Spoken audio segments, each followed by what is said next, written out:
Welcome to the House e-invoice portal. In the last video, you have learned how to work on Excel template, and in this video, I will show you how to generate and download a batch file for a single buyer and line item. Now, on howsapp.com.my, scroll until the end of the page. On the House e-invoice sections, please click the Explore More button. It will direct me to the portal, and after I have logged in, it will direct me to the dashboard. Then, by clicking the Choose File button, selecting the individual Excel template I have completed filling out, and finally clicking the Open button in the dialog box. Then I need to click the Upload buttons at the bottom. It will flash a green bar with the message Excel file has been successfully uploaded. Great! Now I need to click the next button to proceed. My particulars is displayed on the supplier page. I need to scroll down until the end of the page and click the next button.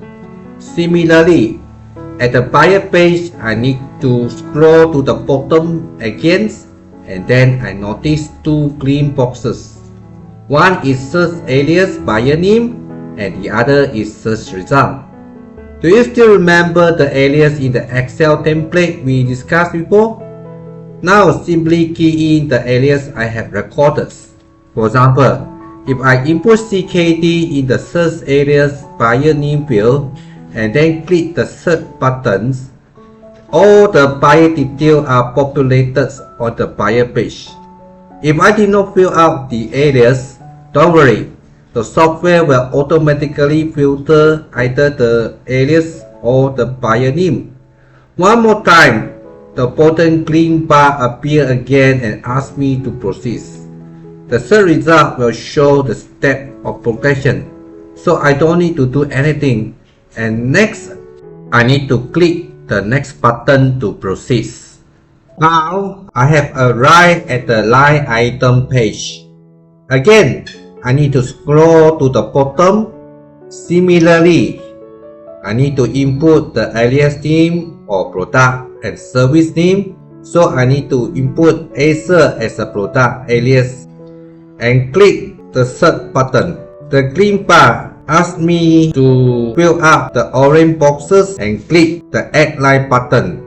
The orange boxes are invoice number, date and time issue, and quantity. If I assign the invoice number J100, next I click the date and time field, a calendar drop box will appear.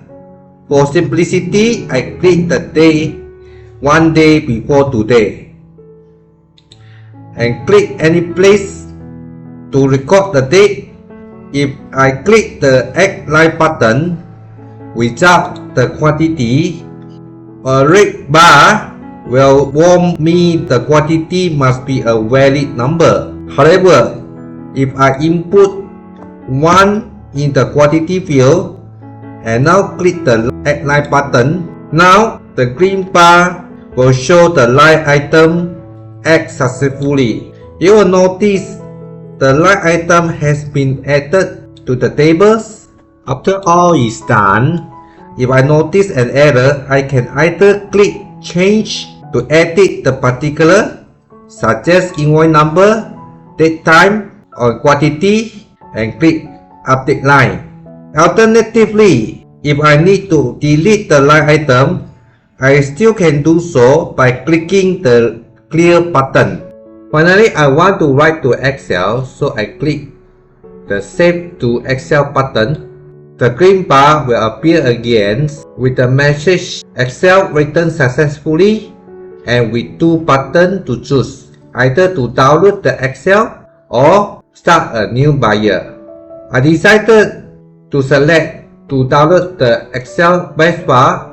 The green bar also reminds me to save the batch file before uploading. To save the batch file, please download WPS Office, which is free to use. I can choose one of the downloads depending on the OS that I use. If you are interested in downloading the WPS Office, I will show the link down below the descriptions. I have downloaded the WPS Office, so what I need to do is to open the batch file with the WPS Office and save the batch file to a desktop. Once the batch file is generated and downloaded, you are ready to submit an e-invoice. If you have encountered any issue, please feel free to leave a message below, or otherwise I will see you in the next video. Bye!